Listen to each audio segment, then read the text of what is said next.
Hey there, everyone! Greetings and welcome to another episode of Random Encounters, where I, Stan, the cartoonist, will draw some random encounters.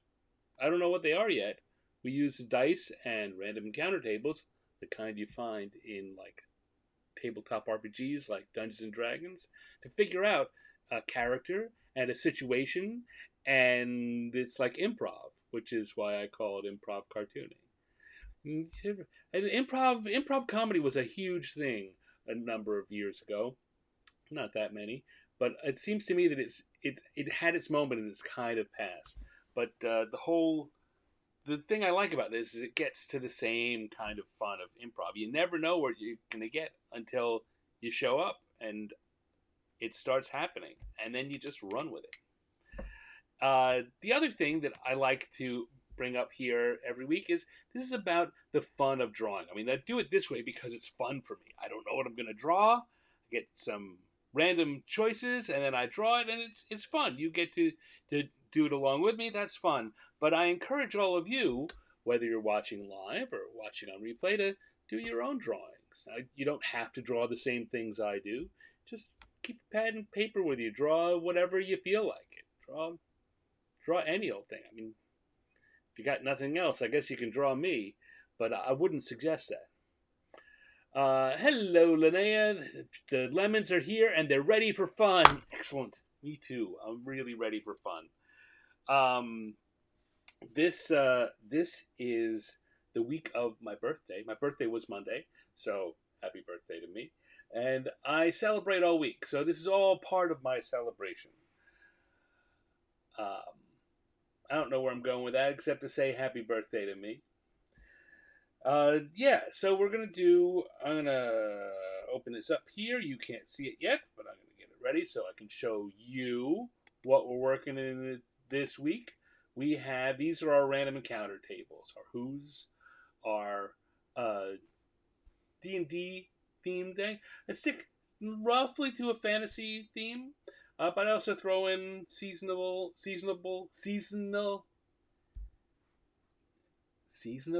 That's not the word I'm looking for. Season appropriate things, and then the what's I really go kind of for season appropriate things, and so we've got a bunch of autumnal what's there. Got it? Good. All right. Well then, enough of me yakety yakking. Let's uh, let's switch it up here and get going. I'm gonna come over to my die rolling app, and we are gonna roll the dice to get a who and to get a what, and go from there. Once, twice, third time's a charm. We got six. Six is adventurers. We know that. I always keep adventurers in the six slot. Uh, so, what are our adventurers? Now, that leaves it open for you guys to help suggest how I interpret that. I leave things open a bunch because I want you guys to participate. Again, like the improv comedy, where the fun was the audience was participating and creating the thing, creating the sketch and the situation, and the comedy. I want you guys to be part of this too. All right, so adventurers are what we got for six, and our what is once, twice, third time, one. What was a one over here? Adventurers riding a broom. An adventurer or adventurers riding a broom. The lemon couch is not shy. No, and the lemon couch often comes up with very good suggestions. All right, so we got adventurer riding a broom is our thing, and I already have a rough idea in my head about this. All right, so I'm going to come in. I'm going to start. I've got a sketch layer where I'm going to do some sketching. I do my sketching in blue out of habit. That's an old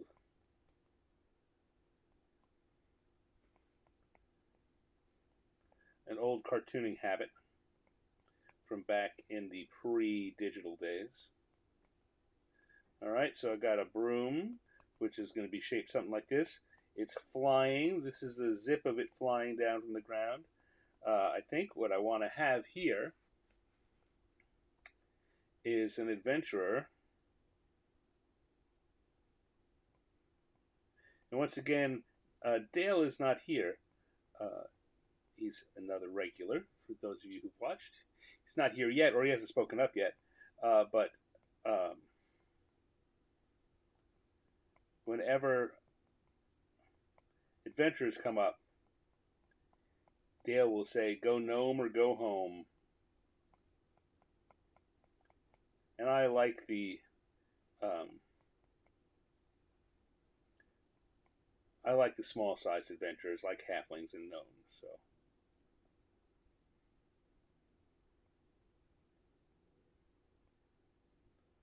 we're gonna have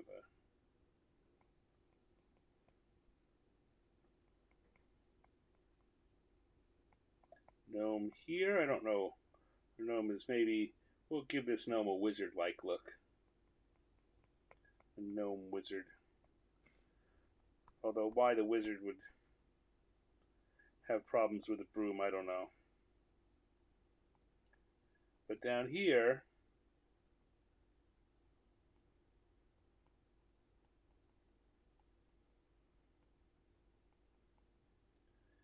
I'm going to have a little witch. Not, I guess, not my little witch. Those of you who may have followed me elsewhere know that I have a character named Little Witch Willow that I've done several things with.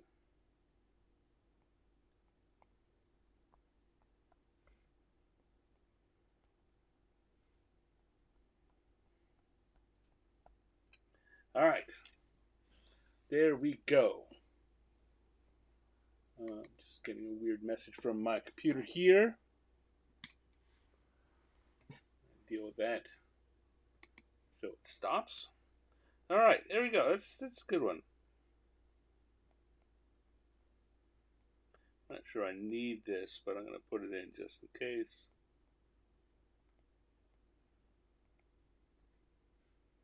All right, so we got. I was starting to think about this whole wizard thing. It doesn't know. Don't think too hard about it. So now we're going to switch layers to the lines layer, and I'm going to start doing some drawing.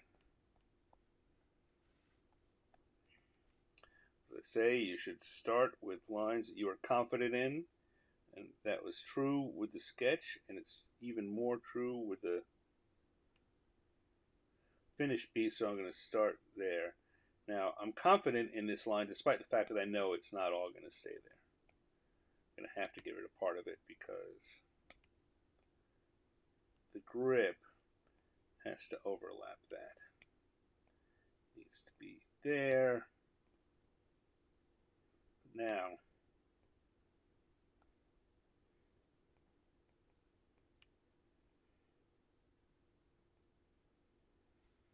okay.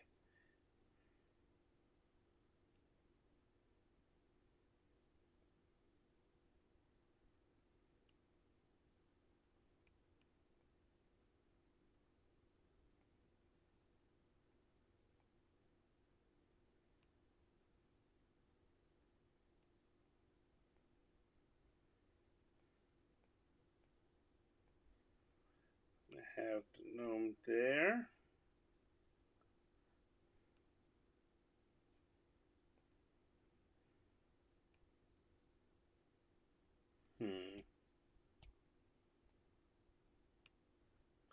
Again, I put that in despite the fact I know. I'm confident about the line placement. I know that there's going to be more that needs to be added. There you go. That looks like a gnome.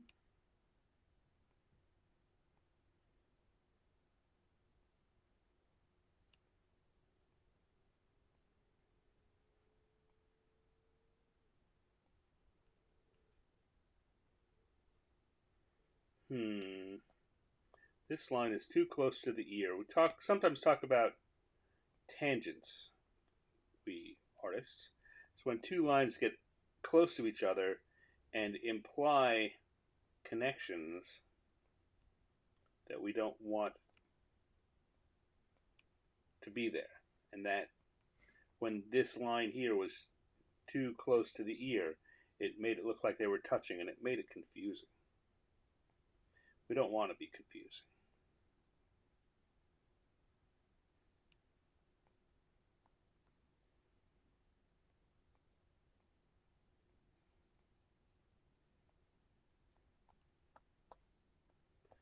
Trying to make sure I get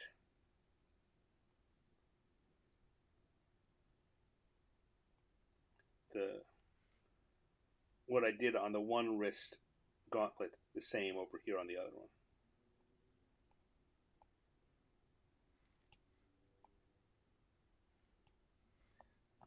Again, see all the lines are a little sketchy, and I'm not as confident about that line. I put something down that wasn't working out, so I have to take it out. Again, this is why you want to start with lines you're confident in.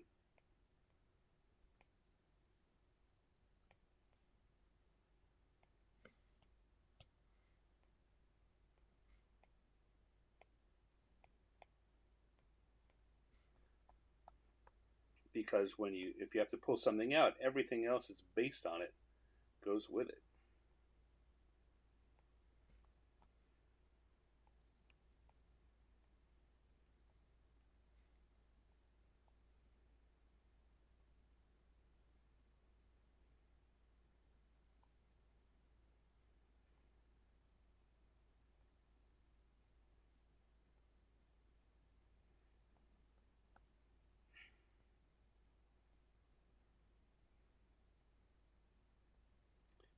Go.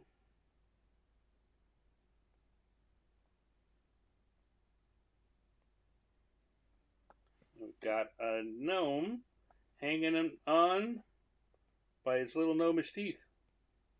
Well, not literally. Hello, Roger. Thank you for joining. Always good to see you, my friend.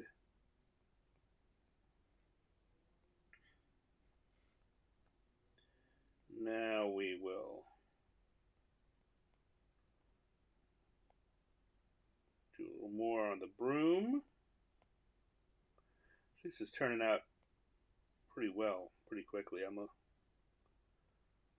And you never know, right? That's the beauty of the improv part of this. You just never know for sure. And sometimes you get more problems than other times. Sometimes you get fewer problems entirely, and that's always fun.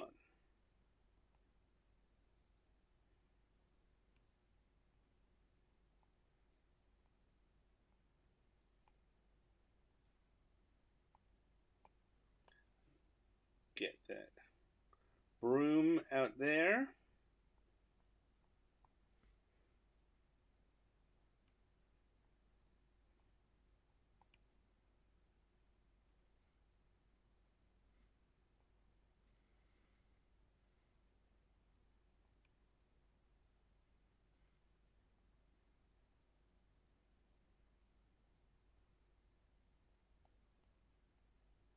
Be a little a little more careful about the weight of the line. Since the gnome is closer, I want his lines to be thicker, heavier than the things that are smaller and further away. Hello, Penny. Thank you for joining.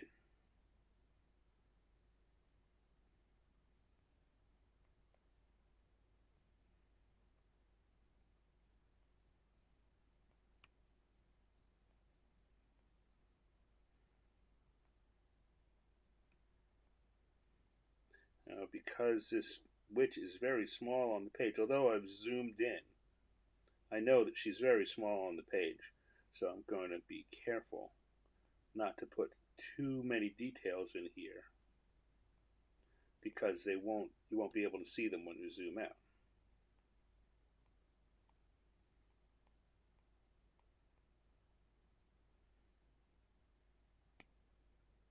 Again, put those in because I was confident about them, even though I knew they would have to come out.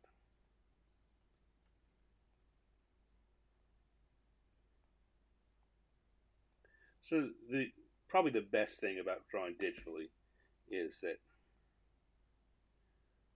when you have to take something out, you can do that. Draw something even though you know it has to come out, because when it comes out, it's going to come out completely because we're drawing digitally. All right, so there we go. I think I'm going to leave that house. I was going to draw a candy house, but last week I really made the mistake of biting off, trying to get more complex than was really necessary, and it took a lot of time.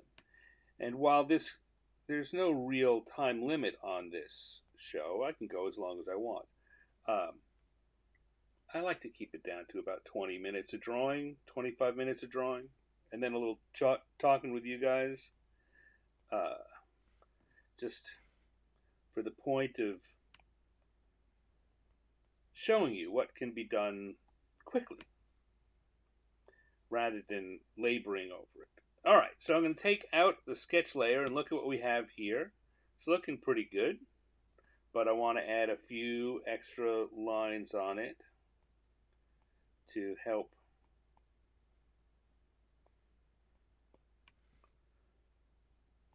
uh,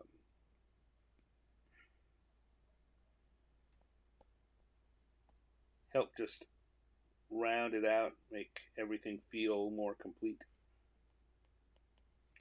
Little extra sense of depth.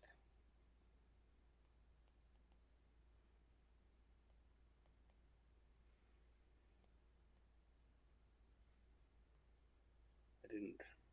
I like to finish the drawing so that the lines all meet up. I know it doesn't really matter, again, um,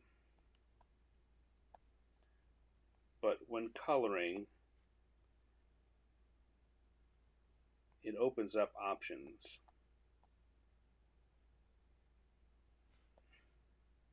If you have your areas completed, you can do automatic color fills, which I don't do here, but I like to stay practiced.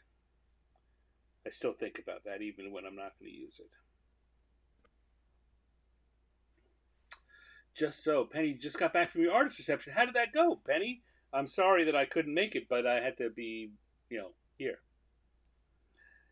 But Penny had a reception for a show that she just opened at one of the local galleries. You want to tell us a little about that, Penny?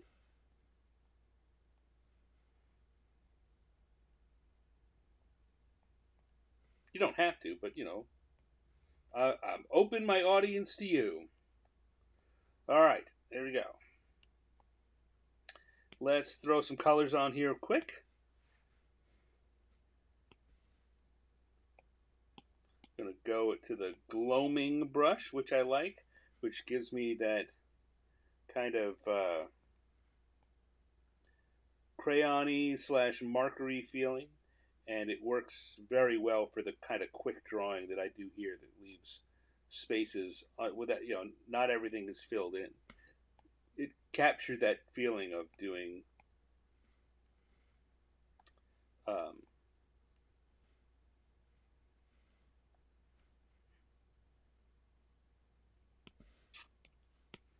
doing coloring with coloring book style. All right, let's see. Need to figure out the colors of some things. Maybe reddish for the cloak.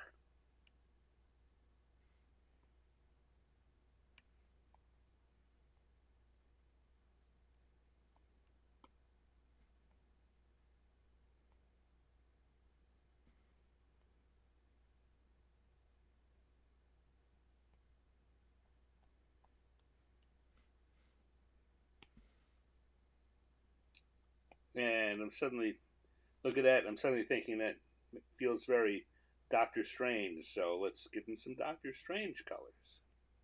It's not going to have exactly the same outfit, certainly, but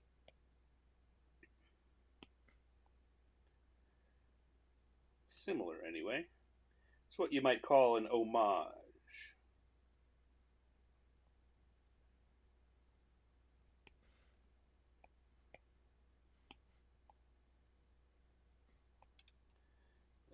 Boots. Darker color here for the sole.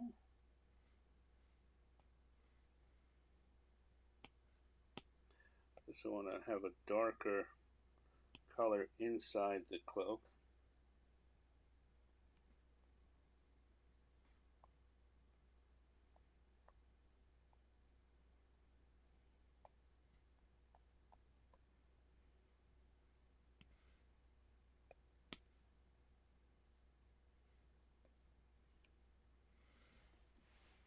Go. All right there, inside the hood also. Now I've held off on the gnome, trying to decide whether I want to give him a gray or... Gnomes are interesting because of all the different ways they're interpreted. Sometimes you get gnomes have very fey-like quality and they wind up with pink and purple hair. And sometimes they just look like gray-haired fellas. Decided that this guy is a gray-haired gnome. All right. Now we'll come up and do our broom.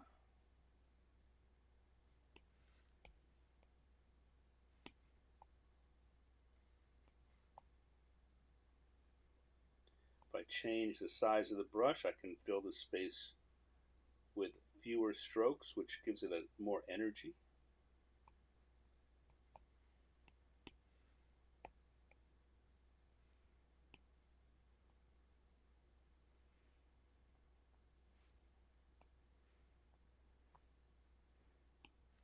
Come down to our witch.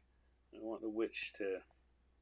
Now, of course, probably want the witch to be wearing black, but if we fill it all with black, then you can't see any of the details. Very often, you'll use a dark bluish gray instead. Darker black for the hair.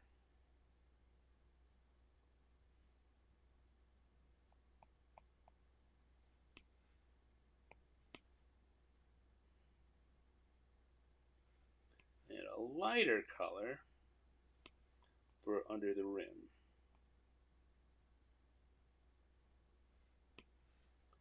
And then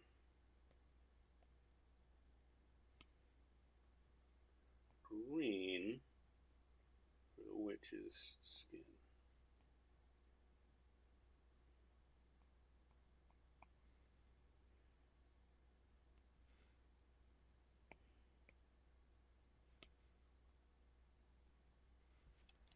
There we go.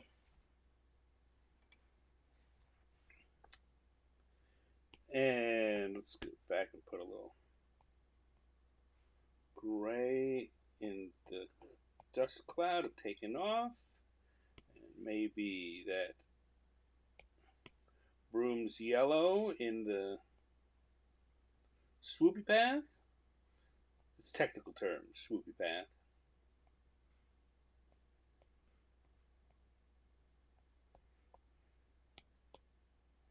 And I want to come back to my sketch now so that I can maybe add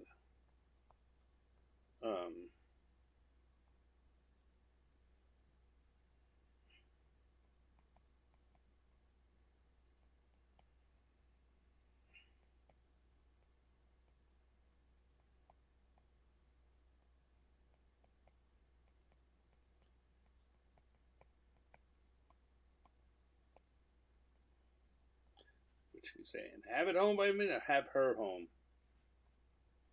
It, her, what should I do here? Have I thought about doing coloring books, Dan? I have done coloring books. I'll show you one in a minute.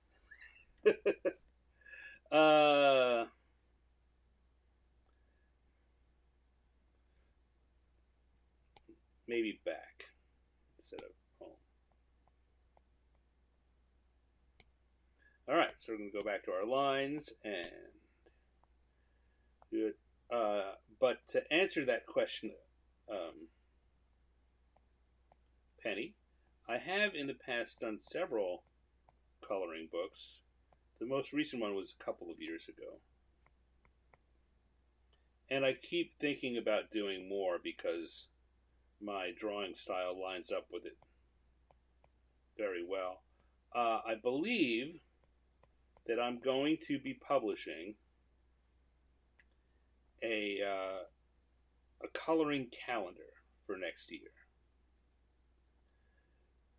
A couple of years ago, I was doing it as an online thing. Each month, I did a coloring page and with a calendar for the month, and I released it. And there are probably a dozen people out there who have seen those drawings and maybe printed them out and colored them. But I think that I'm going to uh, take them, repurpose them, put a new calendar on each one, and make it a print-on-demand coloring calendar that I'm going to put up for sale before the holidays. Let's see. I want to, I think, add a little bit of shading on these just to, once again, give it a little extra depth. So I take the color that I'm working with. Oops. I did the wrong thing twice over there.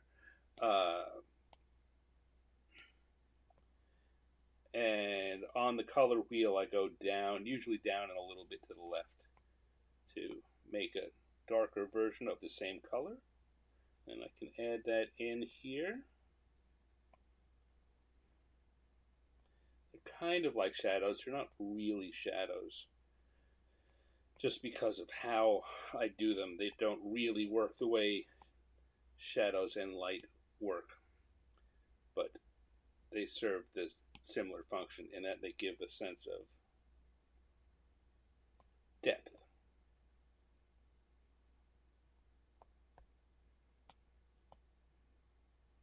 to the image.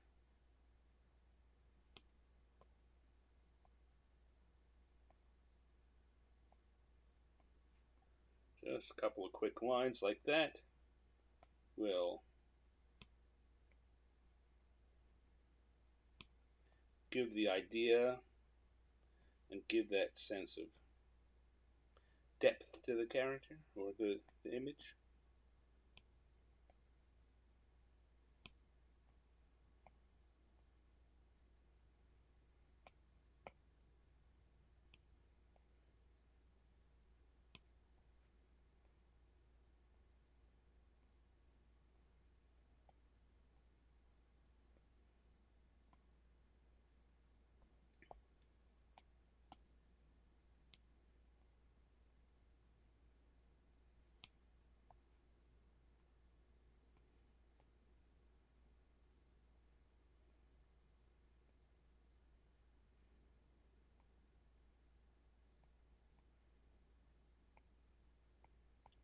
Add a little bit there and there, and we've got ourselves a nice little adventurer or gnomish wizard riding a broom inadvertently. So I'm going to switch back again to the lines layer and my inking brush, and I'll put a little stand here in the corner, and we'll call that good. An adventurer, a gnomish wizard riding a broom. Ba-da-bop, boop. All right, I'm going to leave that on the screen as a catch up a little bit on what's been going on in the chat here.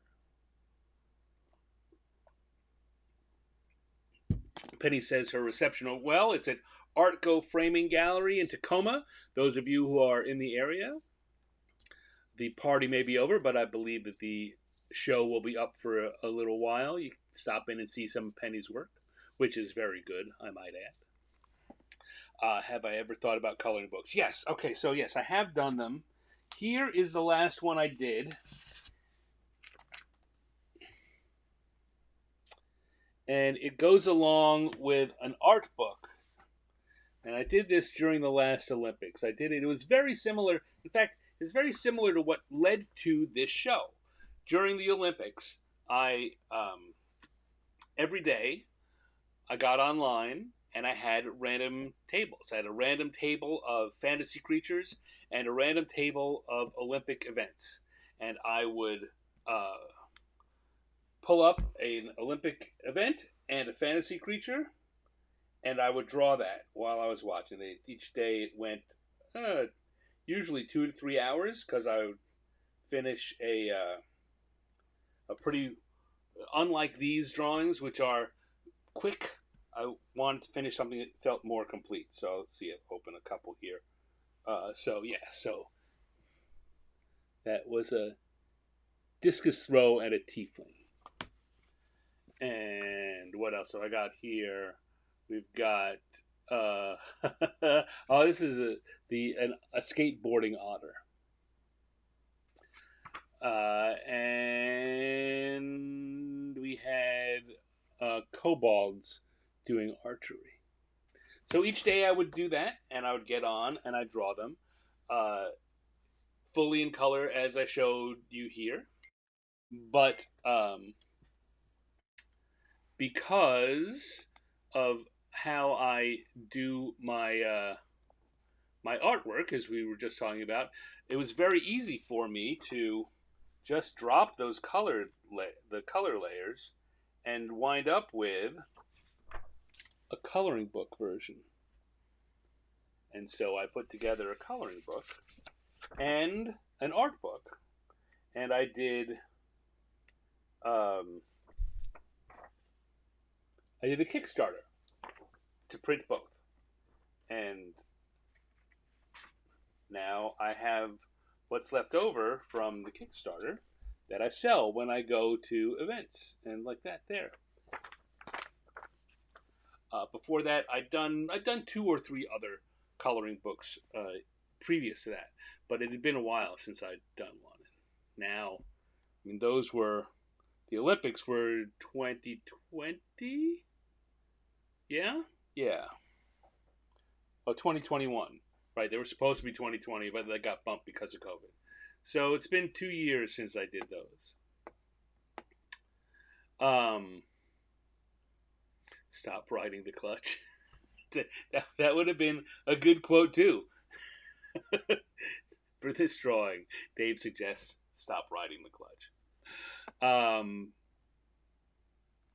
Penny asks, "Can I bring the?" Yes. So Penny is part of a group that I'm part of in Tacoma. We get together on Monday mornings. Freelancers, not just artists, but freelancers, people who work from home of all types. And we get together for a couple hours just to have some social interaction with real people in person. And so, yes, Penny, I will try to remember to bring copies of these to Fandango, which, I did back when they happened. So I kind of think, oh, I brought that already. But I forget that we got a whole bunch of new people in the group who wouldn't know that. So, yes, I'll bring some of my stuff for show and tell. Anyway, there we go. That's our first drawing. Let's do another. We're gonna close that out. Bring back. Cancel that. Why do you want to? For some reason. See that thing at the top says color drop, keep coloring. I'm gonna close this out. Sometimes the program just gets a little wonky. You just got to reboot it. All right. So here we go. We're going to do it again.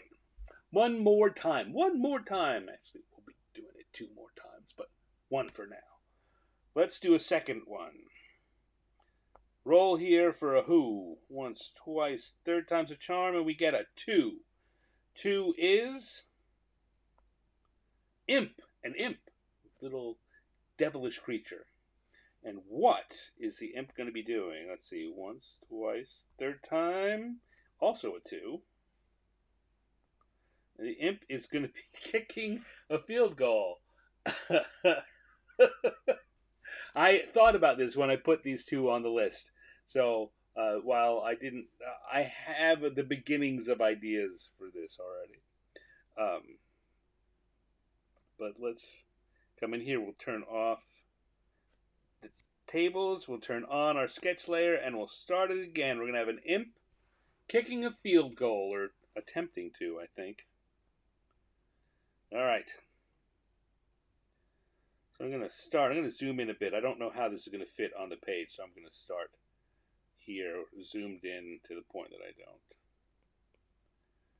don't. Okay, so imps are tiny little creatures with big, big bat wings.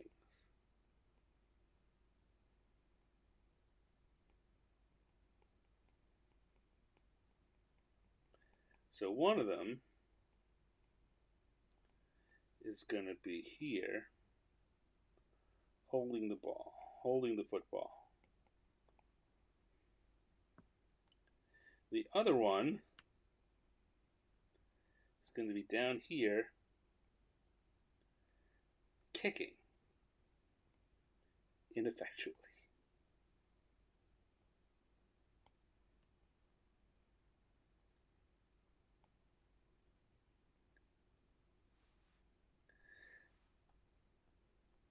And I think that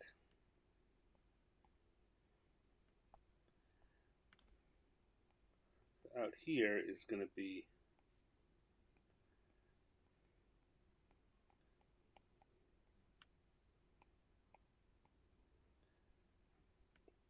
I thought about when I thought about this, I thought about it in the middle of a game, in which case I would, if I were doing this as a longer drawing or a more complete drawing, in this area I would put the other lines of people blocking each other. I'd maybe probably draw some character here coming up to block it. That would be great. That would also take 3 hours, and I don't want to take 3 hours. So I think we're just going to have the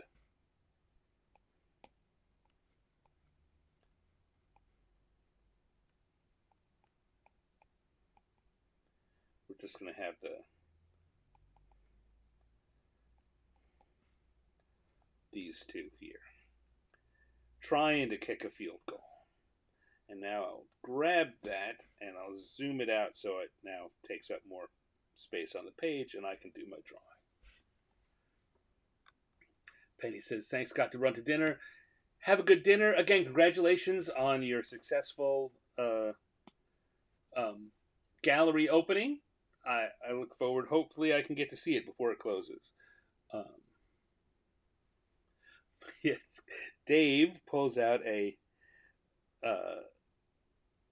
quote from a Peanuts cartoon about kicking the field goal, which is even funnier because we're talking about imps and demonic little creatures. Funny thing about this one where Lucy had a contract for Charlie Brown where she promised that she would hold the football, and when she pulled it away, the punchline, as Dave has put it, is funny thing about this contract, it isn't notarized.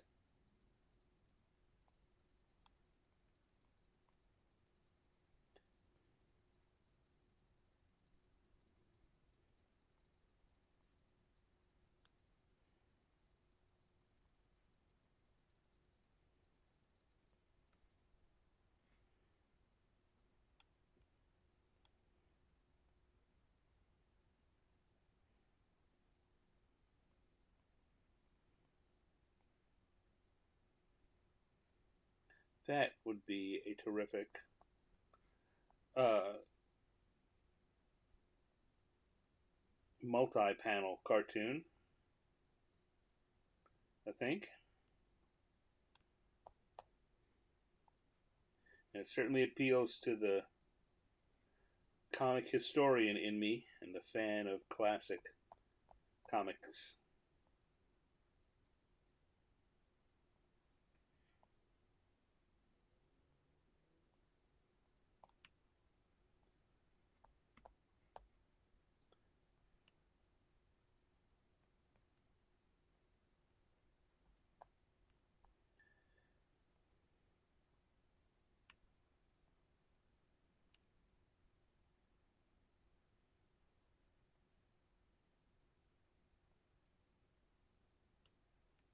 it's funny how often when you're doing creative work, you wind up having to say, that's a really funny idea, just not the right one for here.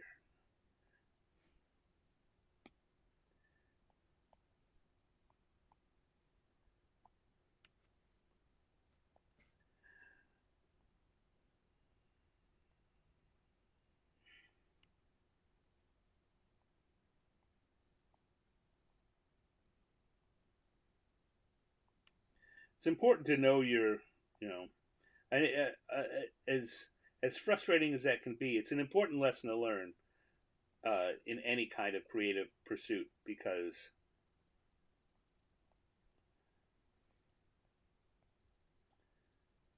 you're unless you're doing something just for yourself, it's important to bear in mind the needs of the client, as it were, and the audience.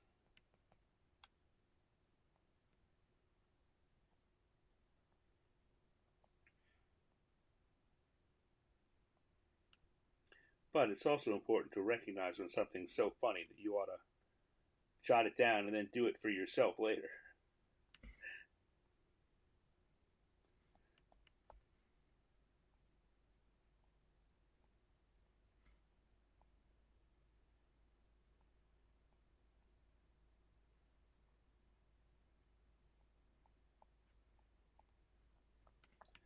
All right. Interestingly, after last week having several drawings that took a while to come together and took longer to produce than I had anticipated, we've had two here that have come together very quickly.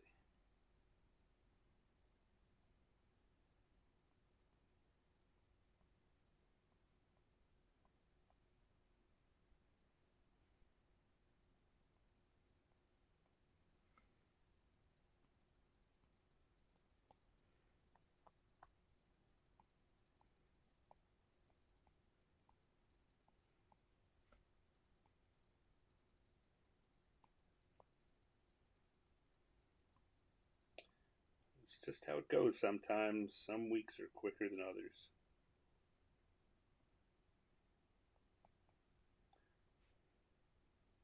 And having been said, it doesn't always mean quicker is better. There were some really good ideas last week. And some pretty good ideas this week, too, so far, if I say so myself.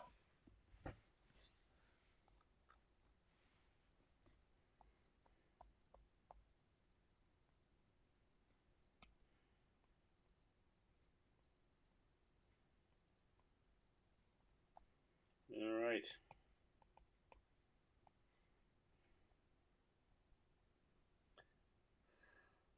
All right. I think that's those are our lines. So I'm going to turn off the sketch layer, and we're going to look at this again and see where perhaps I want to add a little more.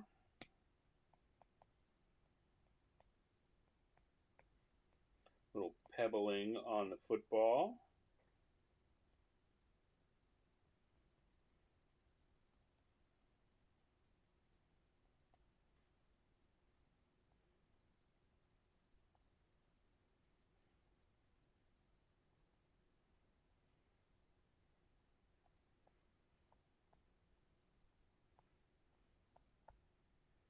I could put a little boot sound effect down there. I don't think we really need it. I think the idea kind of sells itself like that. And let's go to the colors layer and add some quick colors in there. All right. Let's see. Imps are usually some form of red. We're going to make sure we go to the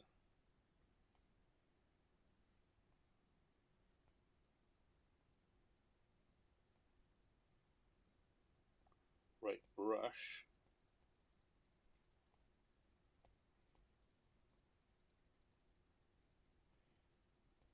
Oh, you know what I forgot?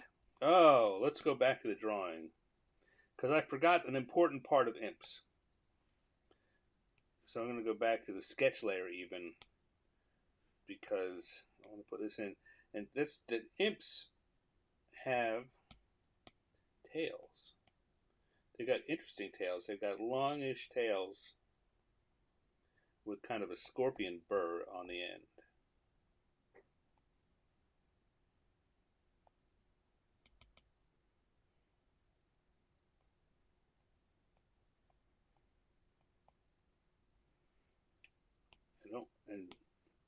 Don't want to leave those out. Like I say, they are among the most interesting parts of an imp when you get to draw them. One of the things about working with D&D or even fantasy creatures of any sort is there are some you don't that are cool visually but don't show up very often, and so you look forward to getting the chance to do them. And having gone this long without really having a good chance to draw an imp, I don't want to lose out on the chance to keep their tails involved. Alright, that looks pretty good. Back here, back to the gloaming brush, back to the coloring layer.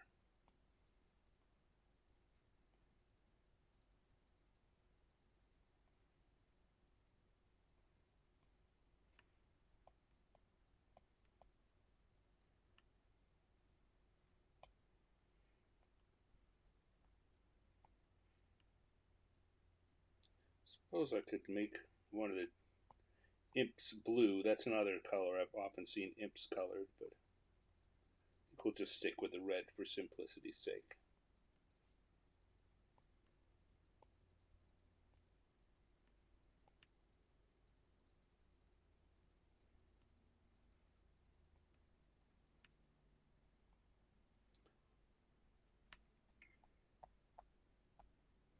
Alright. Maybe a lighter red color to fill in the wings.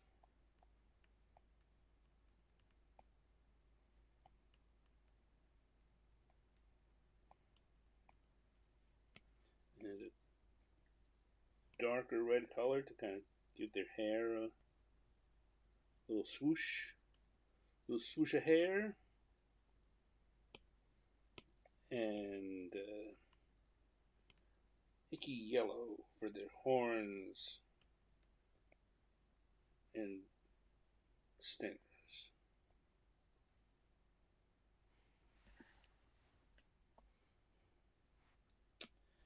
And then larger brush so I can do the football.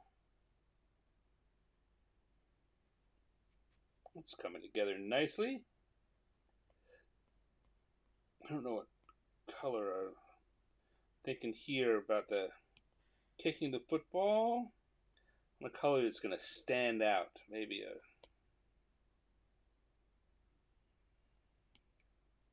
pink. Too weird. I don't know that it's too weird, but it's not hitting what I want there. Nope, that's not standing out enough.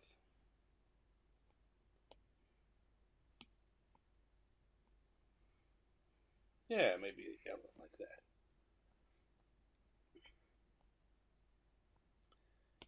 And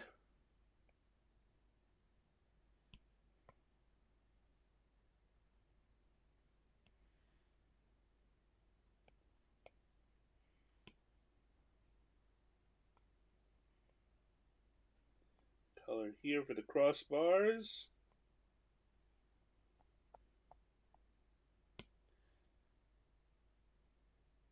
I think I want to. Alright, I'm going to put the grass on a separate layer. And I'll tell you why in a second. See if you can figure out why I might put the grass on a separate layer. I've done this a couple of times. Give me a second to think about it because I could use a drink. Why might I be putting the grass on a second layer?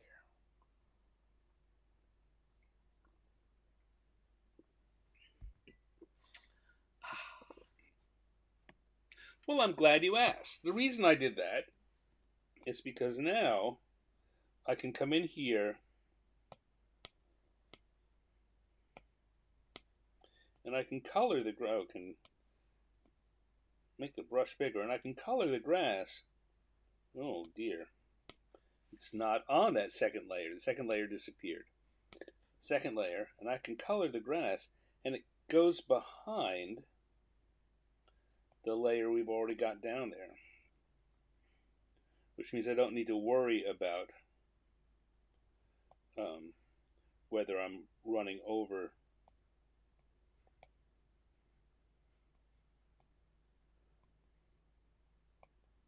what I've drawn before. Now I still will have to come back in and erase some of this because we left the color is not fully opaque,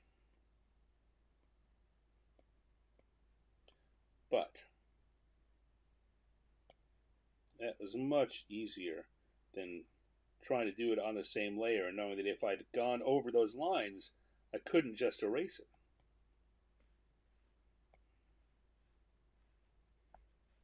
I also can come in here and erase these lines for the marks on the field, the yard hashes. Now I can change the opacity and change the color of the grass without affecting. You can't see this quite so well, so let me pull up again. So normally, I will sometimes adjust the colors, but it seems likely that I might want to adjust the colors for the grass separately from the other colors. That the imps look kind of right, but the grass is a little darker than I want it to be. Since it's on its own layer, I can change that without changing the imps. In fact, I could say I want to do 50% on the grass, but I want to do 20% on the imps. Now, as it turns out, I don't. I like the imps color the way they are. So I want to do 0 on the imps and 50% on the grass. And look, oh no, maybe a little less than that. That was, for example, it's a little too washed out, but 30%, 35, 25, 20%. That's looking good. There we go. We've got some imps kicking a field goal, maybe. Trying anyway.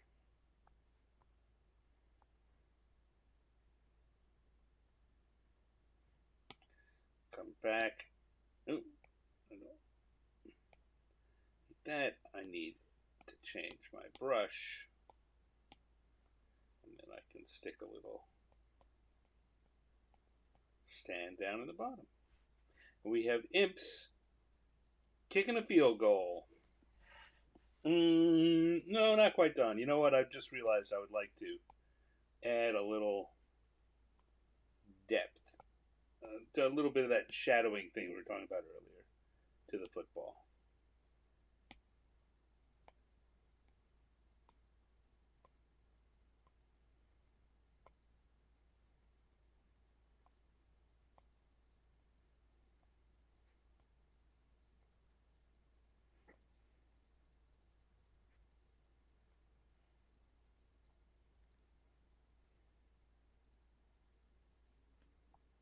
There we go. All right. Imps kicking a field goal. That's our second drawing of the day completed. Hello, Dale. Hello, Cindy. I was just referring to you guys earlier. Glad you could make it. Hope things are going well there on the couch in Wisconsin. Just so you get to catch up, we've just done imps kicking a field goal or trying to. I'm noticing again that I probably want to erase a little better here.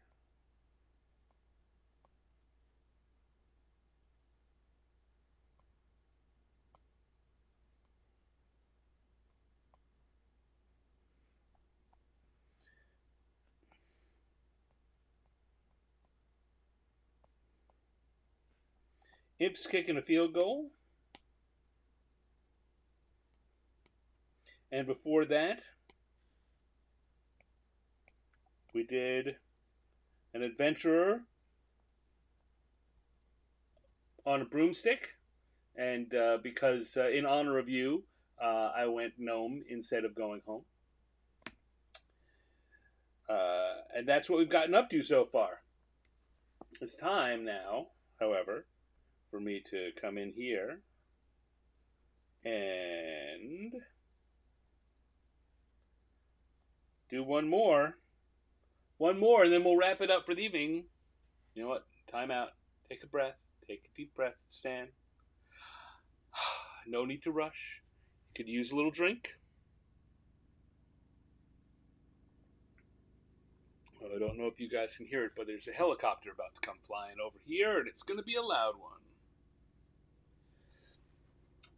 I don't know why, but we get these very, very loud helicopters from time to time. Often they seem to be military style helicopters, but we're not really on the flight path for any of the military bases, so maybe they're just keeping an eye on us. There they are. Can you hear that? Wuffa, wuffa, wuffa. All right. Gone now. All right, here we go. One more time to roll the dice. Once, twice, third time's a charm, and we get one, which was, what's the one over here? A scarecrow. That's very autumnal. What will our scarecrow be doing? I'll tell you right now before I roll it. The one I wasn't sure about teaming up here is scarecrow and a hayride. So if 4 comes up, I know my dice are toying with me. Once, twice, third time's a charm, and it's 3. Oh, so close. So close. But 3 was lost. It's even worse. A scarecrow lost in a corn maze.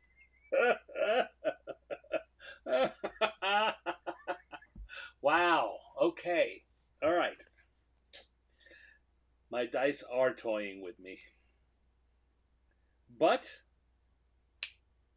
I'm up to the task. I can do it.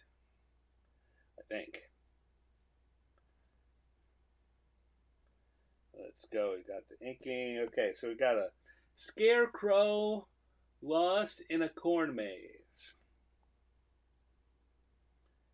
All right, so I'll tell you, the first thing I'm going to do is put in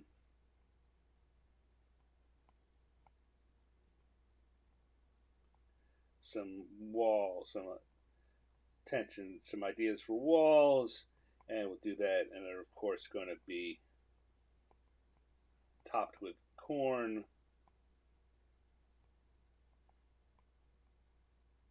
Right now, it's looking kind of like spikes, but you know, it's just a sketch.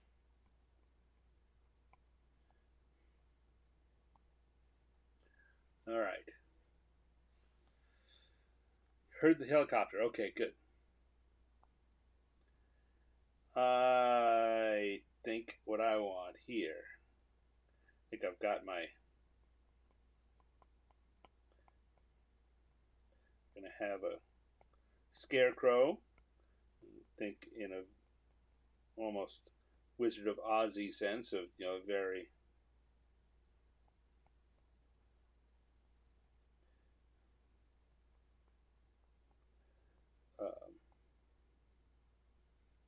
very elaborate, you know, gesticulating.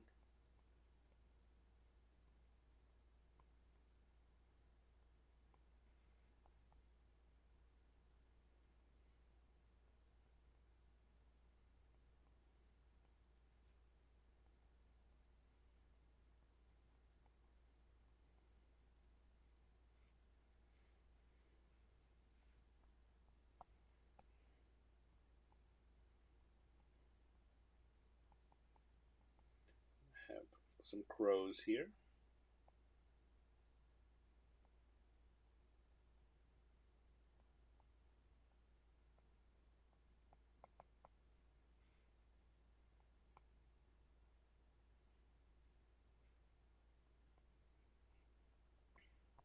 And then they'd be saying, no, seriously.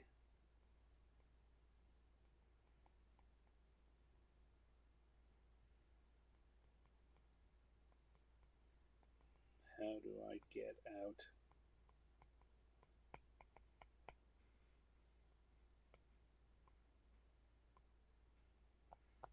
That's our gag right there. Hey, this one of the things. Another thing I said at the. I was talking at the beginning of the show about ways that this is entertaining for me and reasons I like it. On top of the not knowing what to draw and learning that, it keeps me very much on my toes for coming up with gags, for thinking of jokes on the spot, which is not always a an important part of uh, my job to do it quickly. But I do always have to come up with new ideas. One of the ways to stay sharp is to do a situation like this where I not only have I got to do it, I've got to do it quickly and while people are watching. All right, so let's see. I'm going to take this whole thing, I'm going to shift it a little to the side, make it a little bigger so it fills up the page a little more. There we go. I like this idea. This amuses me. I know often I look and ask what amuses you guys, but this is. Today I'm amusing myself.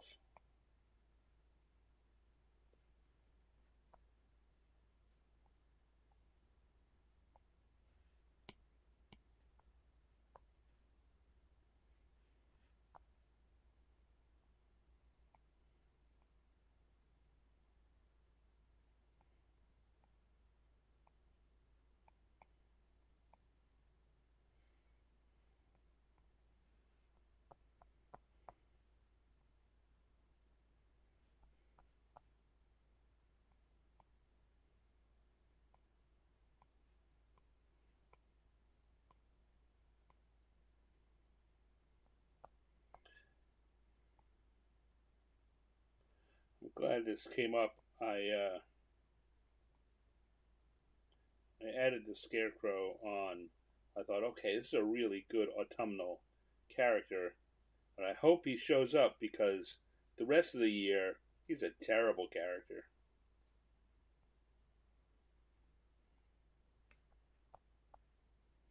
And certainly, I could use him in the backgrounds of things, but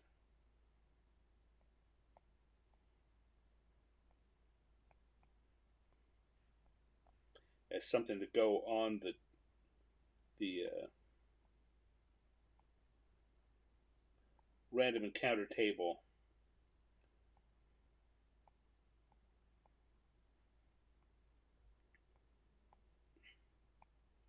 Not so good. Scarecrows, although I mean, they're certainly out in the fields all through the growing season.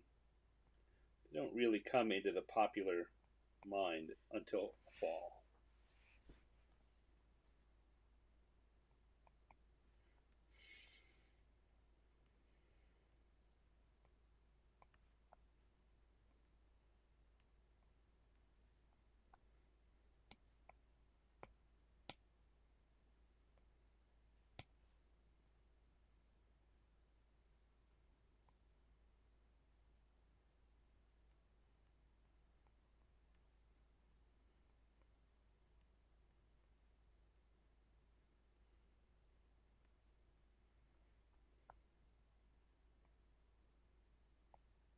I've been doing a an October uh, art challenge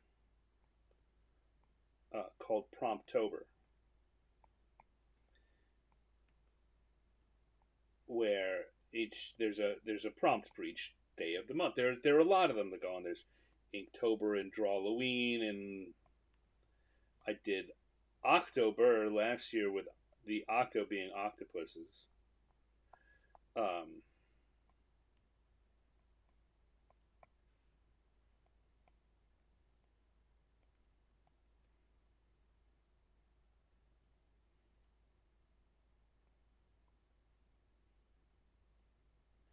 I was thinking when I was doing one of the ones recently that um,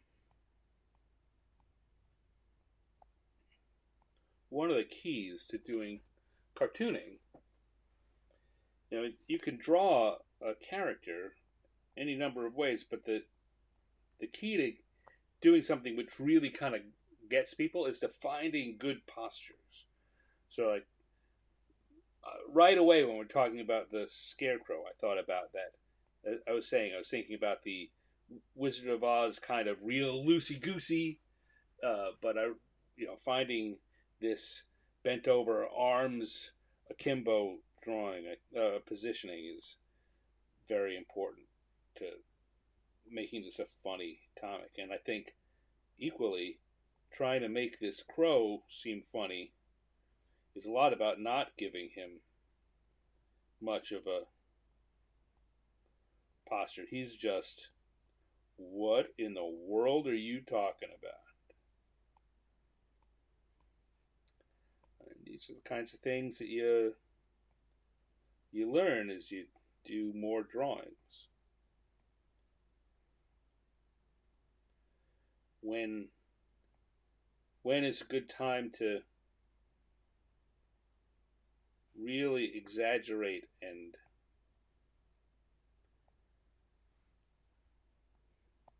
play up the joke, and when is a good time to kind of lay back and be subtle and let the subtleness itself be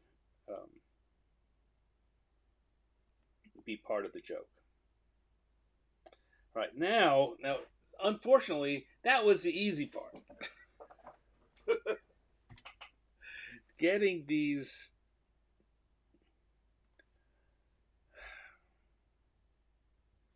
getting the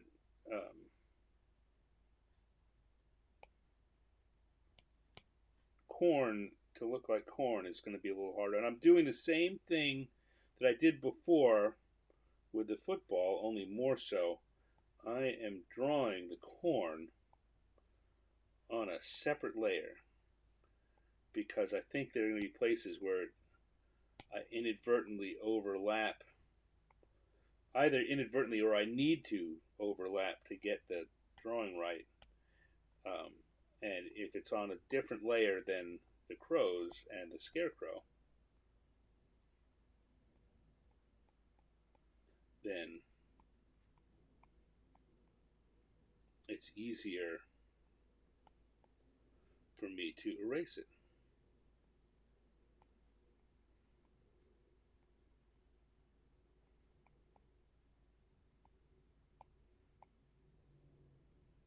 I know that corn has big leaves.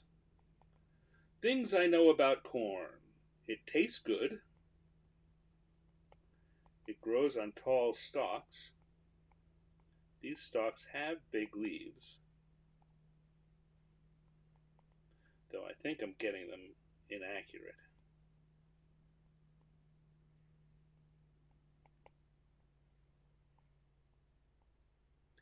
I've often said that, particularly for cartoons like this, it's not so important that I get it actually right. It has to feel right.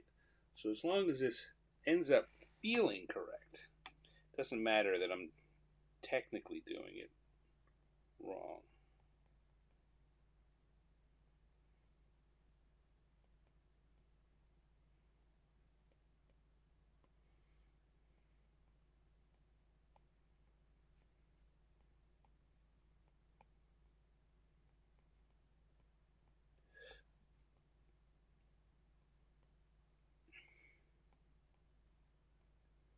I think that I will, in a second, stop and show you that again I put the this is what it looks like, and it looks like it's if I turn off the blue, it looks like it's all one drawing, but if I turn off, you can see that the crow and the scarecrow on a different layer, so that if I make a mistake while drawing the corn, it's not going to affect the the characters, who are really the most important part of this drawing after all.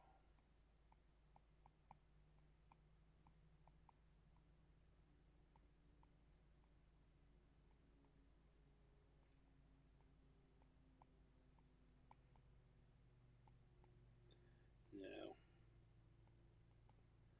suppose that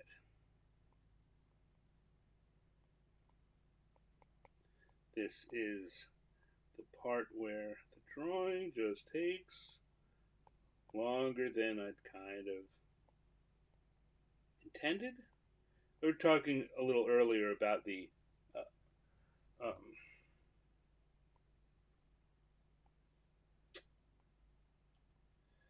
the Olympic drawings that I did, and how those live streams wound up taking 2 or 3 hours. I think the longest one actually got pretty close to 4 hours. And again, that was fine in that the whole point was to take as much time as I needed to do a good drawing. But I think that it just wasn't as entertaining. The point of this show is to be entertaining.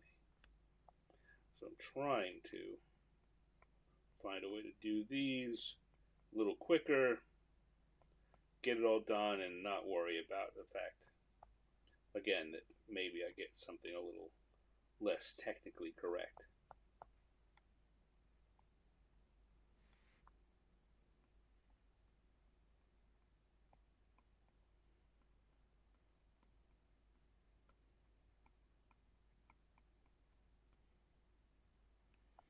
All right, looking good, looking good enough.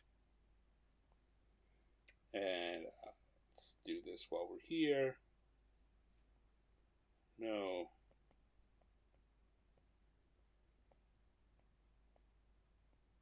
Seriously.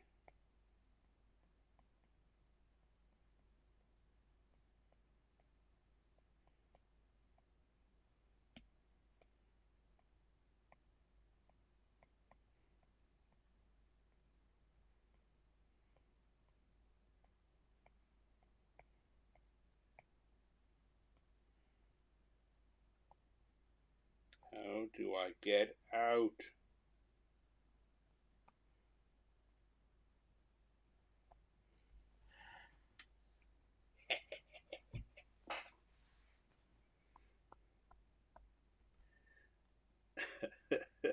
This feels like a cartoon that if I did go back and take some more time and do it in a fully rendered way, would have life. So I could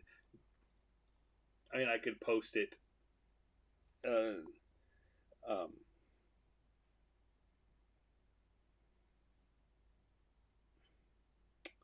I could post it somewhere, or I could um, possibly even sell it. And it's the kind of thing that maybe a company that does corn mazes might want to use this in advertising.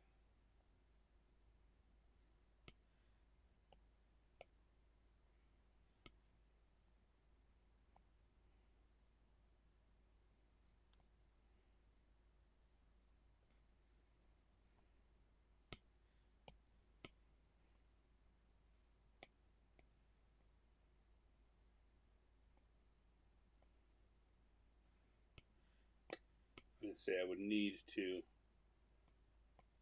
be a little more, well, more than a little bit. I need to be more careful about how I rendered it, The basics are there.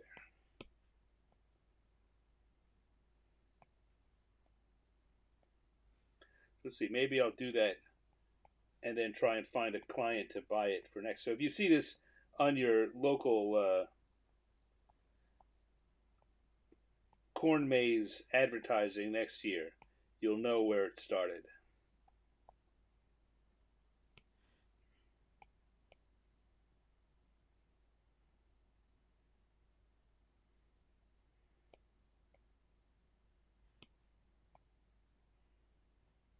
Now, orange isn't a good color. What color should a shirt be?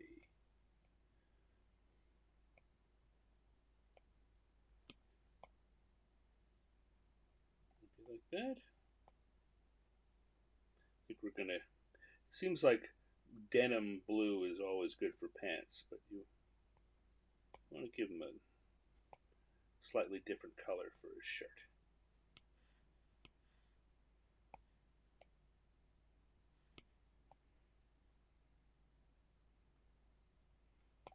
Again, you see that I'm doing this with the gloaming brush. I can do it very quickly. It still looks pretty good, or it looks appropriate.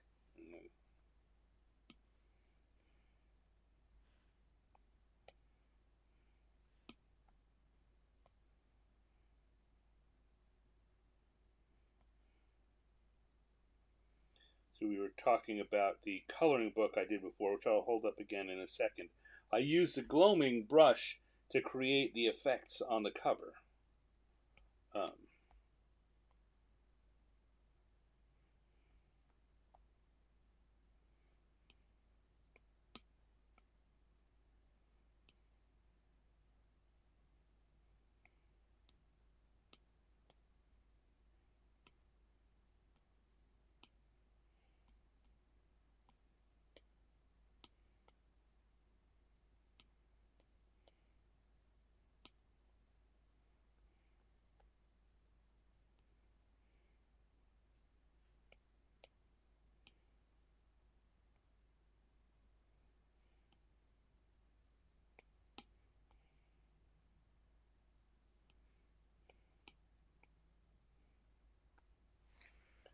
go. Looking pretty good.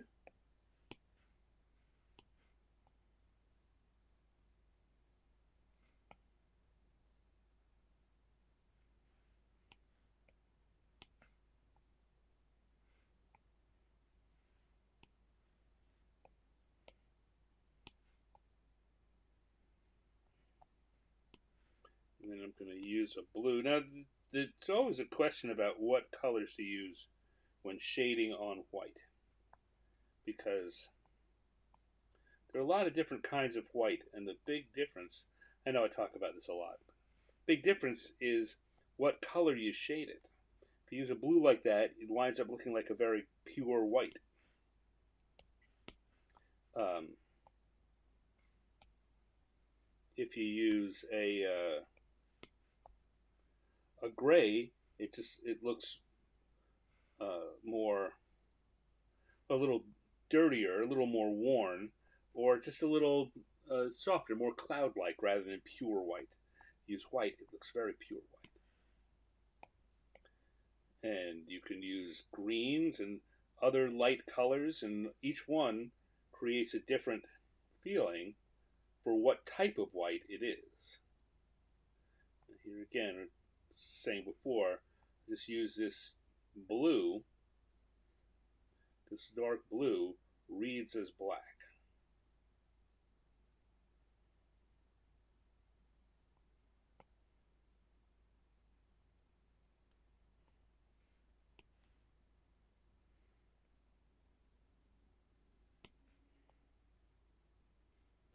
And darker for the beak. Maybe even a little darker than that because it's not showing up. There we go.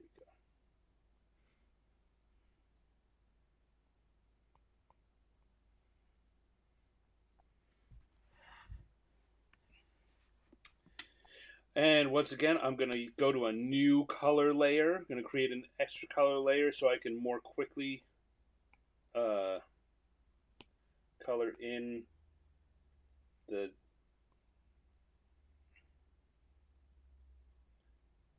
maze without having to worry about slipping over the edge a bit.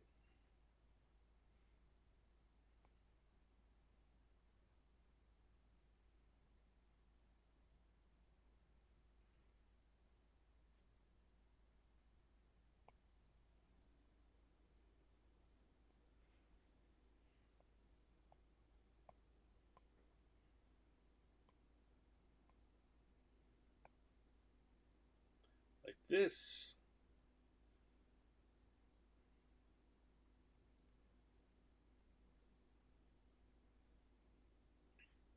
I think I'm going to darken it up when I come back here so that we see this maze wall as being further away, further in the distance.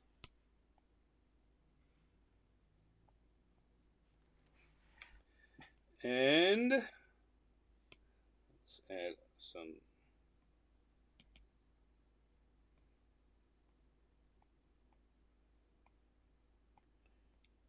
little bit of darkening up here and there. Maybe all of these big leaves I'm going to make a little darker so they stand out a little more. Maybe make all of the corn stalks at this top also. And then some lines here and there to give it a feeling of not being just a flat wall. And it's not a flat wall, it's a wall made up of closely grown corn stalks. And then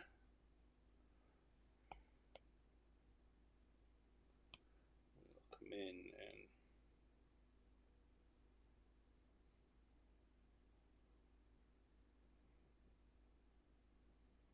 put some color here on the ground.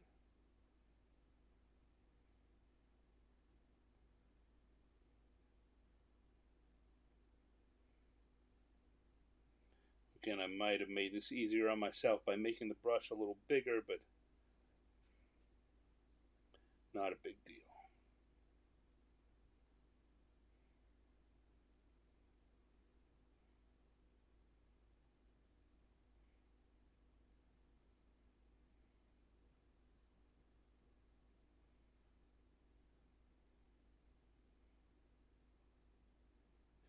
In and draw it there, clean it up a little bit.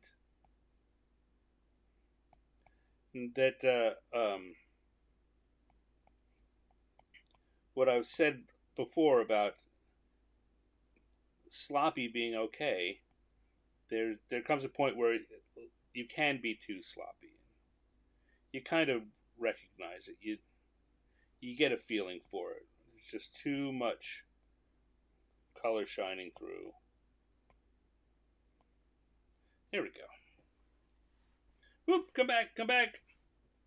Troy! Troy! How's it going, my friend? Thank you for coming in.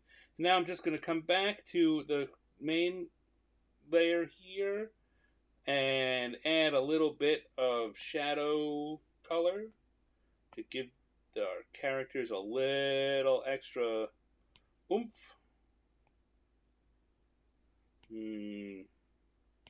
Not quite dark enough. There we go. And so much of this really is about there's no right answer. You look at it and it either feels right or it doesn't feel right. And that's what's going on there. That first brown I put in probably would have been okay, but it didn't feel right to me. So I changed it. And beautiful part about doing digital work is it's so easy to do that. But you can do that even if you're working with real paper and pencil. So you don't like the way something looks, go back and change it a little. No one's going to tell you you're wrong. But it does mean that you should be paying attention while you're doing your drawing. You want to recognize when something's not working quickly.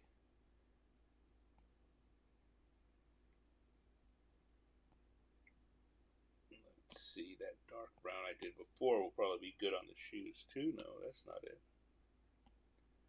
picked the wrong one. I picked the wrong one.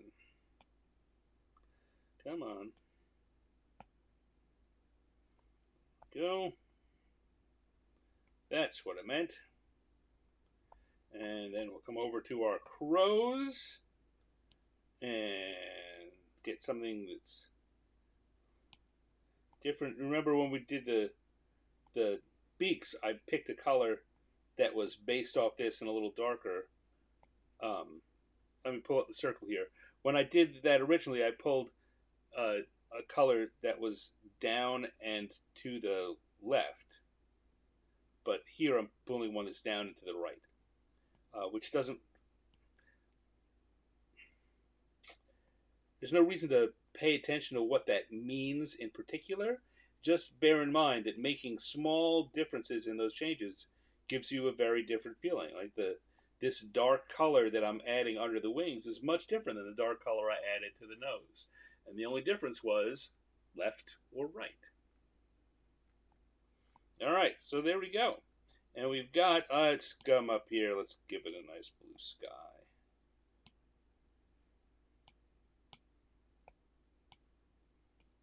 Here I will give myself a bigger brush so it's easier to draw. It's a nice autumn sky.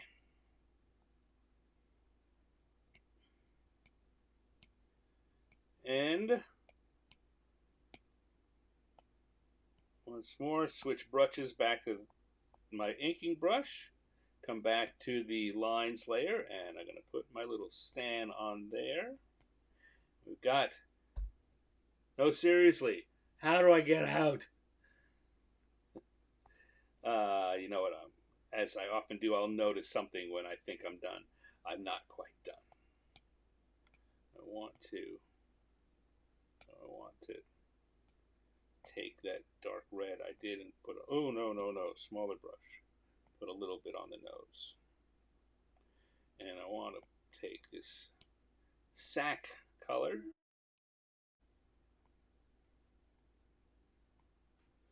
And again, just to give it a little feeling of depth. Just a little bit. All right, there we go. No, seriously, how do I get out?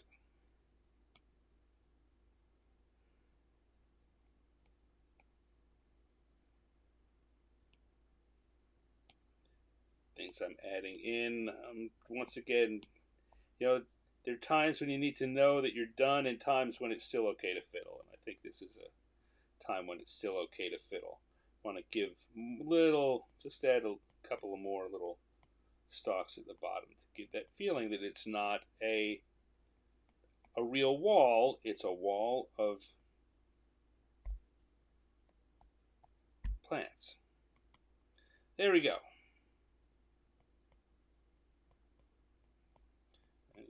Do these, put these little like stones on the ground, and suddenly, look, just a few little details like that can make a really big difference. Instead of seeming like a flat, just a flat plane of brown, now it has that feeling of being raw earth.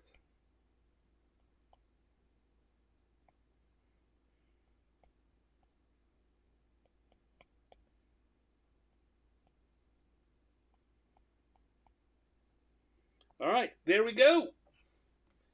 Time, gentlemen, time. We're done.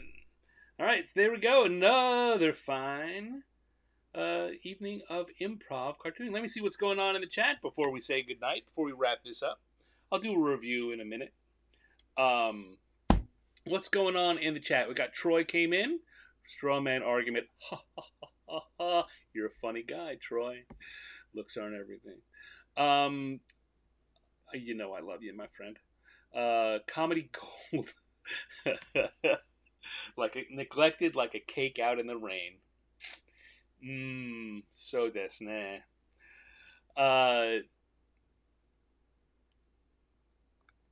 Carrie, you showed up just in time. We're wrapping up, but I'm glad to see you here. Maybe get rid of the top line on the right wall. Maybe.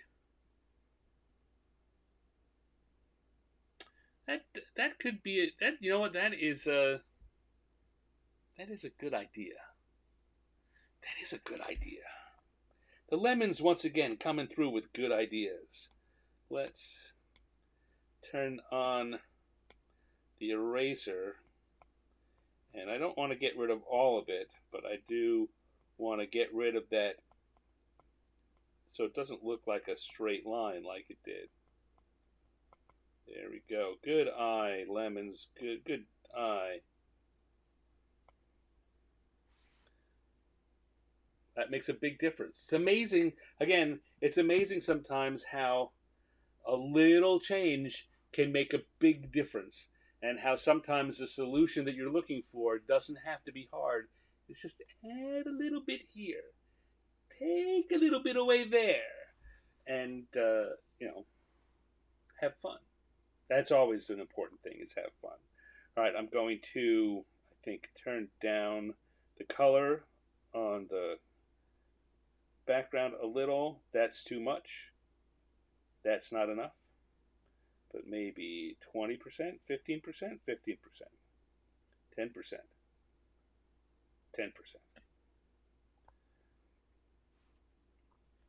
And then on the characters themselves, now between 5 and 10%.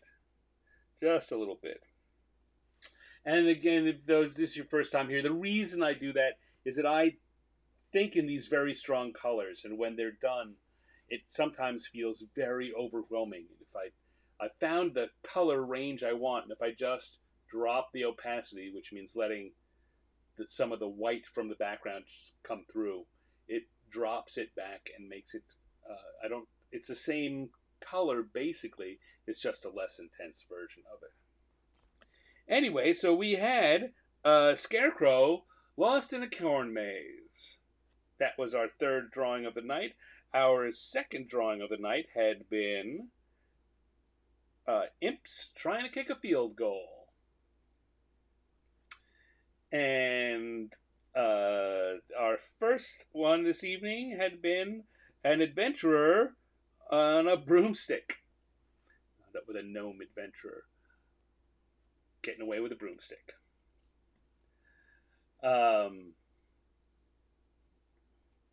Carrie says looks like attempted murder. Yeah, only two of them, not enough.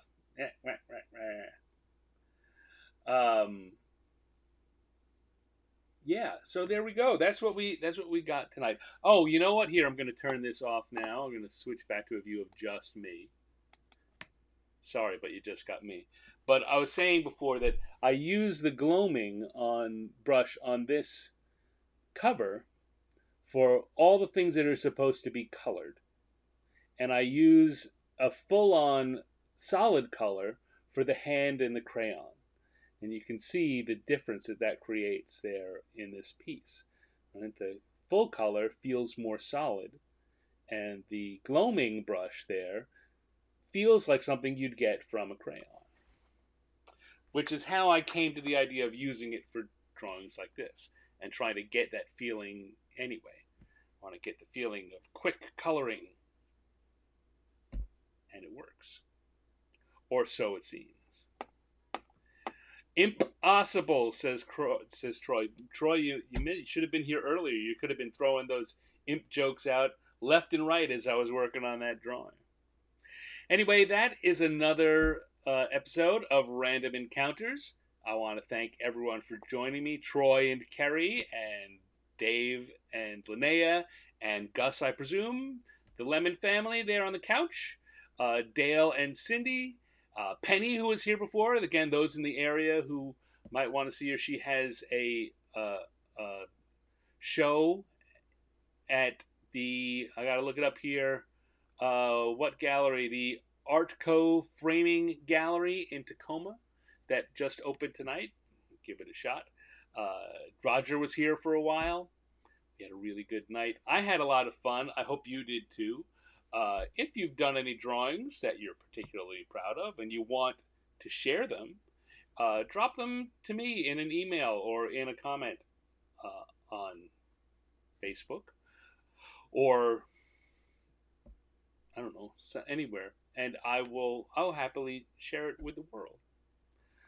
In the meanwhile, I'm going to remind you that the best way to keep up with me online is probably at my Instagram these days. That way, if you want to see all the things I'm drawing, including all the drawings for the uh, Promptober that I was talking about before, I've done 19 of them now, this being the 19th of the month. Doing one drawing a day based on the prompts that are put out by a little group called Draw or Die Club, which sounds a little extreme, but they're actually pretty nice people. If you want to join them too, if you want to pick that up, you can check them out and see the list for yourself and do some drawings of your own. I put all of those drawings, everything I do publicly, I will put up on Instagram.